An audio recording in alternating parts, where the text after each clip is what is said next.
Hello friends, and welcome to the weekly moon update. In these videos, we talk about the moon energy for the current week. In this video's case, we're talking about December 29th through January 4th. So our first week of 2026, I think a lot of us are ready to say goodbye to 2025 and to get things moving forward.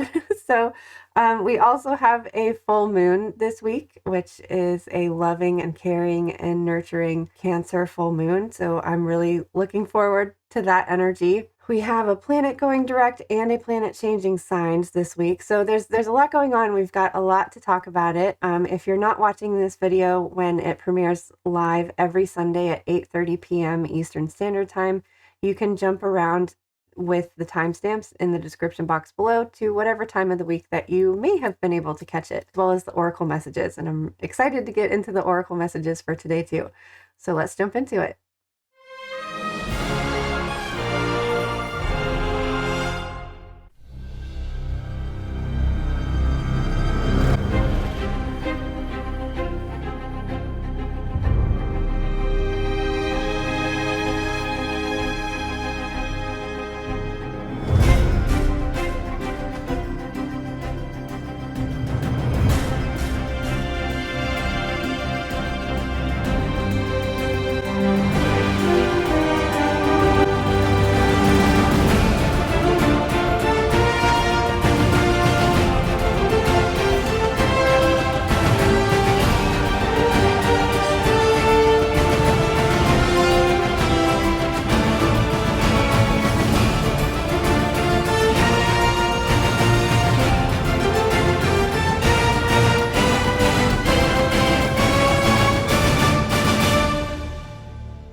I kind of don't even know where to start with this. So let's start with the moon. Okay, always start with the moon. The full moon is happening on Saturday at 5:02 a.m. Eastern Standard Time. And we've got our full Cancer moon. So that means the beginning of the week, we have a waxing gibbous moon where you're going to look up in the sky and think, is it a full moon or is it not a full moon? Because it's so close. It's more than 50% lit, but it's, it's getting really close to the 100%. And then last but not least, on Sunday, it'll be a waning gibbous moon. Kind of consecutively, these transitions are happening this week. First, we have Mercury moving into Capricorn. So Mercury's the planet of communication, and Capricorn, we're currently in Capricorn season right now. It's that it's the winter solstice, it's the end of the year, beginning of the new year. It's kind of this transition phase, but it's also this very like how this works in communication is like being precise with your words, choosing your words wisely, choosing the right words and choosing the right words to say, but also choosing like the right time to say it. I think when Mercury moves into Capricorn, gives us this ability. Whenever Mercury is changing signs, it's also to me it's also like how we communicate with the universe. Not necessarily. I mean, of course it does involve like how we talk to others, how we talk to ourselves, but I also think that in regards to the moon and, setting intentions and all of those things, how you use your words is important, especially in magic, especially with intentions. And having Mercury in Capricorn around the new year helps kind of really solidify things, solidify the whatever Sagittarius dreamy kind of energy you were kind of dancing around in your mind with. Capricorn helps you kind of narrow it down to, okay, we had all these thoughts and dreams and ideas and adventures that we want to go on with Sagittarius, but Capricorn is like, okay, let's narrow this down and prioritize things. What's the next step? And so basically what I'm trying to say is Mercury in Capricorn helps us choose like what are the words that you want to use when you're setting your New Year's intentions and your New Year's resolutions.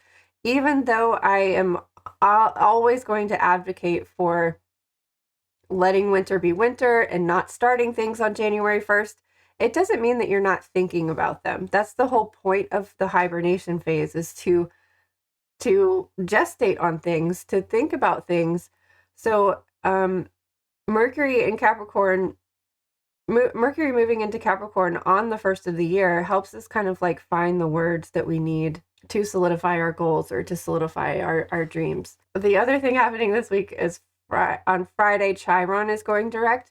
So this is a good thing because Chiron is a very difficult planet to work with. It represents our obstacles and the really like painful things that we have to go through in life. And unfortunately, what I have come to notice when a planet is going direct, right leading up to it, and in the shadow period afterwards as well, you might find that things really just kind of come up to the surface all of a sudden. So Chiron's been Chiron's been retrograde for a while, and so we have had time to process all of these things, but I mean, most of the time we're too busy to like do the important things and do the things that are like nagging us or do the things that are uncomfortable or do the things that are difficult.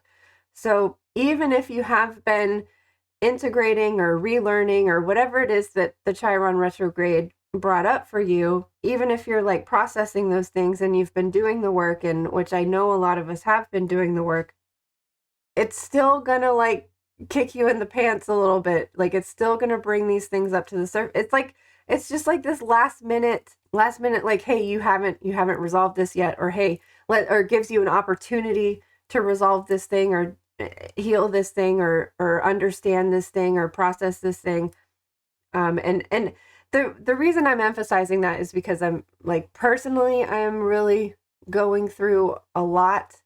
I almost wasn't going to be able to film this video because everything is just too much. And the reason I wanted to still do this video is because I know that so many of us are also going through hell, what feels like hell. And I know it's hard and I know it's difficult, but we still have to show up for ourselves, and we still have to keep going. Like time isn't just going to stop, even though we want to hibernate. Winter's still moving forward, and the days are getting lighter. We're getting closer to spring, no matter how much we want to just hide and bury ourselves in a hole. So I do think that with Chiron going direct, this will be giving us some relief and reprieve from whatever it is that we've been going through, but I think it also has the potential to kind of unearth and dig up that last minute guck that needs to be let go of, transmuted, healed. And personally, I'm already seeing that happening in my own life. So I don't know. I did something today that I really just didn't think that I could do. Like I thought it was going to be too hard and so emotional that I couldn't even like speak the words that I needed to speak. I probably should have waited for Mercury to move into Capricorn so that I could find the right words that I needed to say. And of course, now after the fact, I'm like, oh, I should have said this. I should have done this. I should have anyways, I did the thing. Like I did the hard thing, even though it feels like it was like, I really just didn't think that I could do it. Like I really didn't think that I could do it, but I did it. And even though it still feels like it didn't make a difference, I still did it. Like we can still do, Chiron is the hard, difficult things that just like, a lot of times they're the repetitive things, especially when we're dealing with a retrograde, because retrogrades are helping us to like relearn and redo things. Chiron is the really uncomfortable, difficult things that we just really feel like we can't do, and it's the repetitive things, because it's like we've already learned this lesson. I've already had to go through this. Why am I going through this again? And I don't know, because it's your Chiron placement that I don't know. It is what it is. Wow. So, figuring out how this might be affecting you, Chiron is currently in Aries, and so much has happened in Aries this year. So you've probably already looked at your chart and where Aries is, because that Chiron is moving through whatever house that is for you. And so it's probably affecting those areas of your life. Another thing you want to look at is where Chiron was when you were born, and that kind of helps you understand maybe how you might be dealing with or processing the whatever it is that you're going through, or whatever it is that it brought up. What just I just now I looked at where mine is. So Aries for me is between my first and second house. So it has a lot to deal with like myself and my identity, but also the second house is resources and finances, and which is very, very, very true to like what I am going through right now. But this is so funny. If I look where Chiron was on the day I was born, it was in my third house, which is of communication. And I just said that I had to do that. I had to communicate that thing. And I really didn't even think that I could find the words to say them. I still don't feel like I said everything that I said, because it's because of how I feel. There's just no, I don't know. So it's like all of this is affecting like the situation. It has to do with my finances and resources, and me feeling like I'm having them all taken away from me. And then my Chiron placement is like I had to speak up and say something. I had to stand up for myself and say something about it, because Chiron is in my third house of communication. So I don't know if that maybe helps any. Sometimes it helps to like understand like where this is all happening in your chart, to, I don't know, help you process it a little bit. So yeah, so hopefully Mercury and Capricorn can help you find your words to explain what the hell you've been going through. But now that Chiron is direct, hopefully by the time that we get to the end of this week, this Cancer moon is just gonna like hold us and love us and support us. So, okay, let's start at the beginning. We're starting off with Taurus energy. Love starting off the week with an earth sign, because it just helps you. It's just practical. It helps you get through the day to day. And I know a lot of us struggle on Mondays. And so it's a nice way to start off the week. Taurus is like that father energy too. So it just has this very, whenever I always see Taurus and Cancer hand in hand, as Taurus being divine masculine and Cancer being divine feminine. So there's usually always something that like comes up when we have either a Cancer full moon or a Cancer new moon, or a Taurus full moon or a Taurus new moon. I don't know, they just always go hand in hand for me, and that seems to come up a lot. So starting off a Cancer full moon week with Taurus energy just kind of seems fitting. It's hopefully going to get us like grounded and rooted to like make our way through this week. And it's starting early, so we're gonna have, I mean, it moves into Taurus around 7:00 a.m. Monday morning. We'll be in Taurus energy all day Monday and all day Tuesday, and then early in the morning again. The moon will transition into Gemini on Wednesday. Taurus is just also like very slow moving. So if like, I mean, we just had a holiday week, if you're probably going to be moving and kind of dragging slow anyways. And this is also technically like a holiday week too. If you are able to have New Year's Day off or New Year's Eve off, you know, it Taurus helps, encourages us to move slowly and to take one step at a time. And it's kind of fitting that we'll have a Gemini moon to bring in some playful energy. So maybe, I don't know, if you have work to do, get it done on Monday and Tuesday with this Taurus energy, because Gemini is going to come in and say, hey, let's take a break, let's have a party, let's celebrate the closing of this year, which I know I'm ready to say goodbye to. So we'll be in Gemini energy all day Wednesday, all day Thursday, and again, we're having all these morning transitions. So starting off Friday with Cancer energy, and that's going to put us into the full moon energy. Basically, full moon energy is going to be all day Friday, all day Saturday. How I kind of use Cancer moons is it's a good way to kind of check in, because we'll have a new moon in Cancer in the summer. We have a full moon in Cancer here in the winter. So it just gives you kind of like a 6-month check-in on How are you taking care of yourself? How are you feeling? How are you mothering yourself? How can you mother yourself more? How do you, like, especially at the beginning of the year, like, how do you want to move into this year? How do you want to make sure that you are taking care of yourself this year? So it's just a really nice check in every 6 months whenever the moon transverses into Cancer. And once a month when the moon moves into Cancer, that's always a good day to check in. So at least every 6 months, you're checking in, looking at the bigger picture, seeing like, how do I want to take care of myself the next 6 months?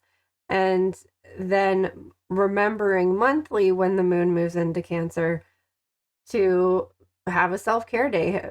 If you make a Cancer moon day the day that you do something for yourself, then at the very least, you are taking care of yourself once a month, because the moon goes through all of the zodiac signs. It will be in Cancer once a month. So if you can at least do that, then at least you're getting some sort of self-care practice in on a regular basis. Obviously, we need to practice more self-care than just once a month, and certainly more than every 6 months. But we got to start somewhere. And I think having these little check-ins when the moon moves into Cancer is really important, because you might start off the year practicing self-care. Maybe you start getting monthly massages or something. But then as we all know, life gets busy, life gets hectic. Sometimes you have to miss your self-care day. And so it's really good to have that reminder that whenever the moon is in Cancer, to kind of check in, hey, where am I at with my self-care goals right now? Well, the moon will be 100% full at 5:02 a.m. So I don't know. We've got plenty of time. The winter moons always seem so much bigger and brighter. So we've got plenty of time in the evening here to do your full moon rituals, or at least go out and see the moon and talk to the moon, sing to the moon, just bathe in the moon. Even though it's cold outside, you can stand out there for a few minutes and do some moon gazing. And then last but not least, like I said, on Sunday, the moon will move into Leo at 8:44 a.m. And that means we'll be starting off next week with a Leo Monday. All right, so let's get into the oracle cards. I ended up pulling extra cards. One is from the Healing Waters Oracle by Rebecca Campbell for the Cancer full moon. And the other one is the Ancient Stones, also by Rebecca Campbell, because like I said, there's just this duality of that Taurus and Cancer is that like mother, father, divine masculine, divine feminine balance. And since we're starting off this week with earth energy and ending this week with water energy, it just felt fitting to have both of them on there. So starting with the water energy, we have the Lady of the Lake and new beginnings. So this is good for a new year. New beginnings, and something is about to happen. According to legend, the Lady of the Lake, also known as Nimue or Vivian, was a powerful priestess or enchantress who lived in a castle in a lake beneath the mystical Isle of Avalon. Deeply associated with the water and magic, she was a powerful healer. Some believe that the Lady of the Lake was in fact a role rather than a specific person, with many priestesses of Avalon and the Celtic Islands taking on the position. Others believe that the Lady of the Lake is based on a Celtic water goddess. A key figure in the stories of Arthur and the Knights of the Round Table, the Lady of the Lake is closely associated with the great magician Merlin, the knight Lancelot, whom she raised after his father died, and King Arthur himself. In one story, after Arthur is fatally hurt in battle, she helps take him to the healing Isle of Avalon, where he is said to rest until Britain needs him again. Whether the Lady of the Lake was one woman or a combination of many, what's certain is that when this powerful goddess came across your path, something significant was about to happen. And the presence of this card brings with it a message that something significant or new is already here or will soon appear upon your path as destiny. The activation for this card is I'm ready to step into my destiny today. I mean, I really feel this energy personally in my own life. And when I was picking the cards, I was like begging, like, please just let me be an open and clear channel. I want messages for the collective. I don't want messages for myself. And then I got the message that I am also part of the collective. So if I relate to the card, it doesn't mean that this card is just for me. It means that I am also part of the collective, and we are all going through this transformation. We're all going through this, whatever the heck this is, together. And I don't know. I'm hoping that this card, like the last message, that like I'm ready to step into my destiny today, and something significant or new is already here or will soon appear upon your path as destiny. Like, it's here, it's happening, we're moving on. We're moving, no matter how difficult and uncomfortable it is. I guess we're moving on. And we're also supposed to take our destiny in our own hands. And by taking that step or taking that leap, is accepting that offer, that destiny. Open to the unexpected, and you will find the way. Sometimes paths appear in the most unexpected places. Barriers that we previously believed were in our way suddenly roll away and assist us on our journey. Obstacles that we thought were stopping us from progressing create holy detours that lead us to an unexpected destiny. This is that card in the deck, the one that encourages you to turn your gaze upward and believe in the impossible. Things will likely not turn out the way that you thought they would, or even the way that you may have hoped. However, in the end, it's possible that they will turn out even better than you could have imagined.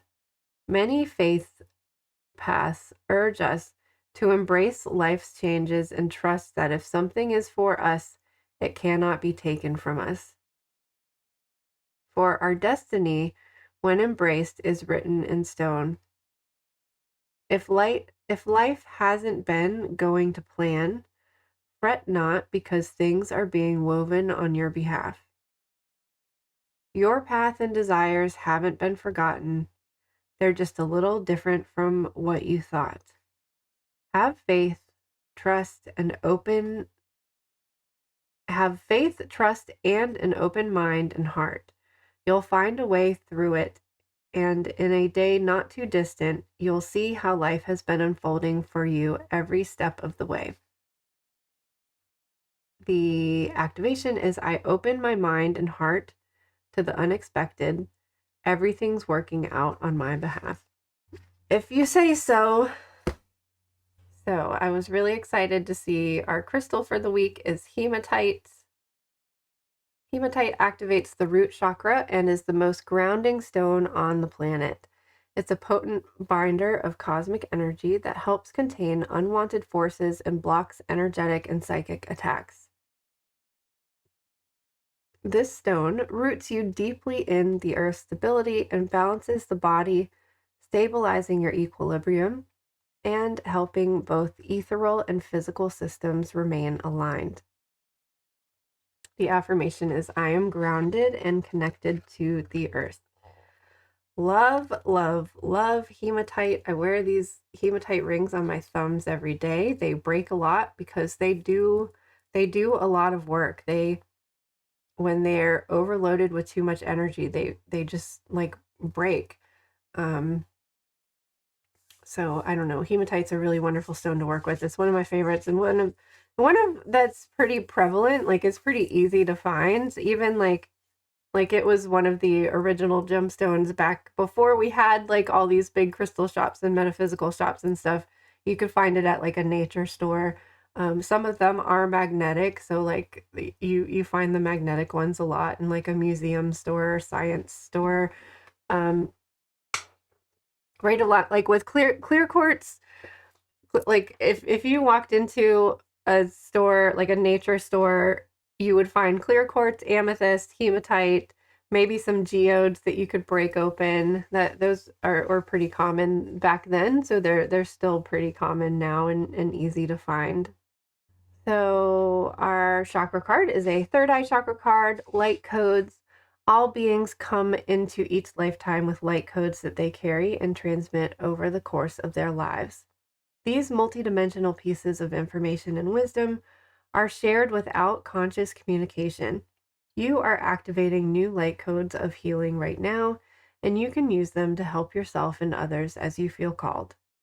To understand more about these codes, go into meditation and consult your guides. Ask for clear signs, symbols, and guidance. I find that when I'm feeling emotional and uh, negative emotions like anger, frustration, sadness, that it makes it very difficult to connect and to hear those signs and symbols. So even if like you are experiencing negative emotions,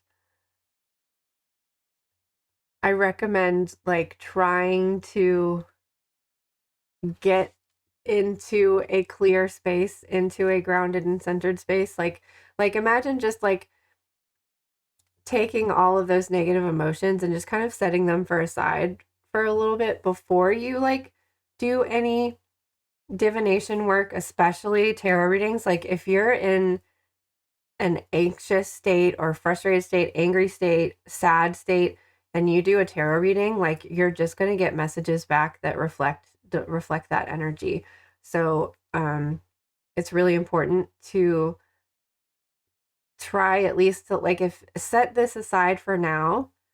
You can pick it up again later if you want to, if you need to, if you need to feel those emotions, because we do need to feel the variety of emotions that we experience.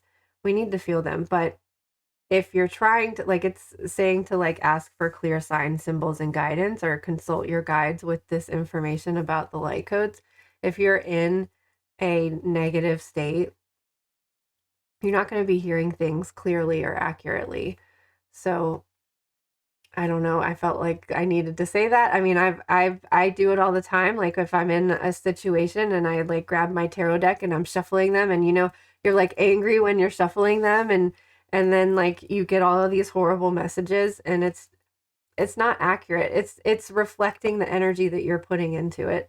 So I don't know. I guess I maybe I needed a reminder, or somebody else out there needed a reminder to like clear yourself, check yourself before you wreck yourself. Check yourself before you do any divination work, or because you're going to get mixed messages, and I think it's really easy when you're in those negative states to fall into false false information, false guidance, false like things that aren't for your highest good. Despite this like watery emotional Cancer moon, it also feels very like empowering. Full moons are illuminating. They are intended to light up the sky and to activate and to energize. While full moons feel slower in the winter, it doesn't mean that they're any less powerful or any less bright or any less activating. We can we can like recharge by this full moon, and that also is self-care. Like self-care doesn't have to mean resting and sleeping. Self-care can be recharging and reactivating and moving. So there is something that feels very like empowering about this full moon that normally I might say like have it be a sleepy cozy winter moon, which it can still be that too, but it also feels very activating and like empowering. And also I'm feeling the like need to release a lot for this full moon. The releasing is self-care too. So there's so many different ways self-care can look like. So um figure out which one that is for you and celebrate it, because the full moon is a time to celebrate as well. So I hope that you had a wonderful holiday. I hope that you have a wonderful week. I hope that you have a happy new year. I hope that you have a happy full moon. And I hope that you're able to leave behind in 2025 what needs to be left behind, and to just kind of move forward into this year as a fresh start and a fresh new beginning. So, um, if you're interested in following the moon in 2026, the Just a Phase Moon Planner is available in all sorts of different shapes and forms. We have digital ones, we have horizontal ones, we have the vertical ones, which is like vertical ones is like this. The horizontal one is just like kind of like blocks for the days of the week instead of the vertical columns here. So lots of different formats for you. There's a digital version, a printed version, and all of those links are in the description box below.